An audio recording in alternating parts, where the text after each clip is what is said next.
My name is Pete Lockhart. I am a certified professional landman, and I'm here today to walk you through the AAPL presentation review for the CPL and the RPL exams you'll be taking later this week. Exams are comprehensive, as is this overview. You will mirror your booklet.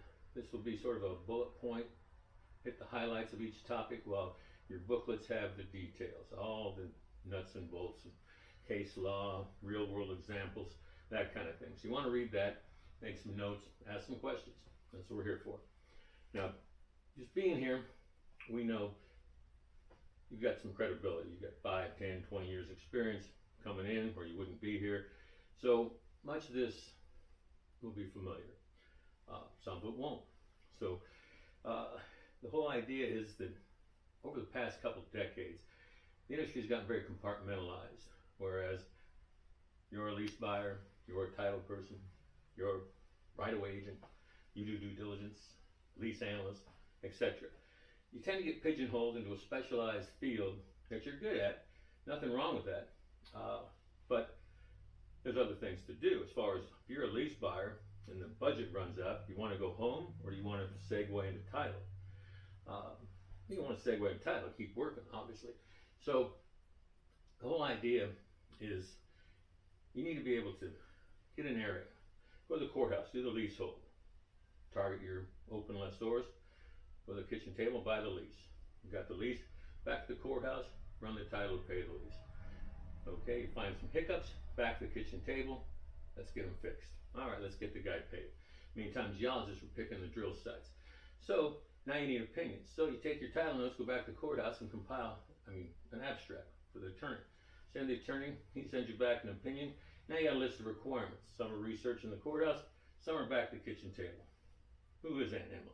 You know, that kind of thing. So you fix that stuff. Now we're ready to drill. Okay. Now we got to segue into operations. So you're back at the kitchen table. Let's negotiate the pad site and damages, the right of way, the road. Okay. Figure this out with the landowner based on the parameters of that oil and gas lease that you signed with them 2 years earlier, 3 years maybe. And then it's back to the courthouse, because now you need permits. You got to have that road entrance. You've got to have the bore the stream, bore the river, bore the highway, bore the county road, all this kind of thing. Okay, you get that together. So now you're ready to build this stuff. Now, you just sit back and wait for the guys building the pipeline and building the road to basically do something they're not supposed to do. Okay, that field will be easier to put a pipeline through. They forget it's off limits and they put a pipeline through. So now you're back at the kitchen table negotiating more damages, staying ahead of the rig. All you got to do is stay ahead of the rig. It's not your mistake. Might take a lot to fix it. Get it fixed. Keep that rig moving. So basically, that's where we see, cradle to grave type activity. Be able to be the one-man crew. You're not necessarily going to be that, but if you're going to manage and that kind of thing, you need to know what everyone's doing. Okay. So that said, nothing better than experience. This is the first step. So let's get started today.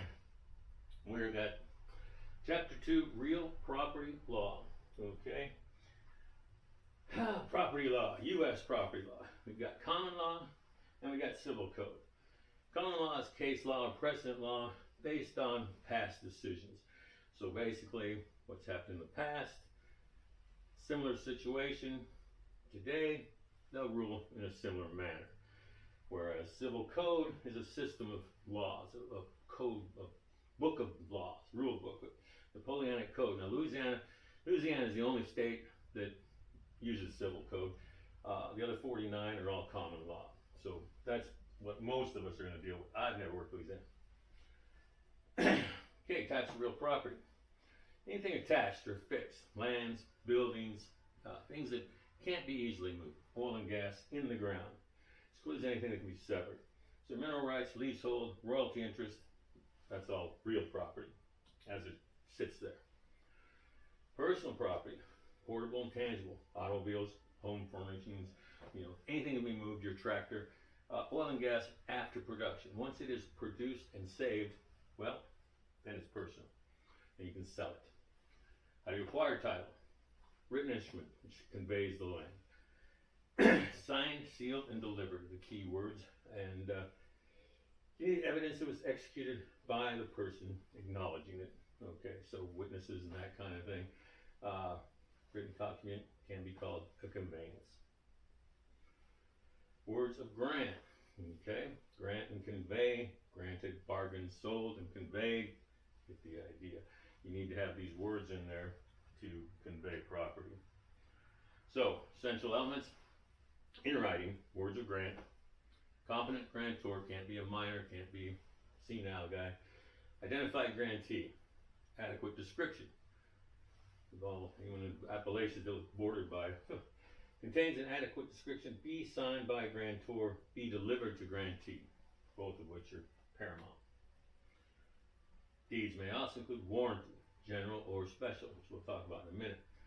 Recitals of encumbrances. It's okay to still have a mortgage on the property as long as you say subject to said mortgage. Maybe the guy's going to take it over for you, if the bank would allow that. Probably not. Date, witnesses, acknowledgement.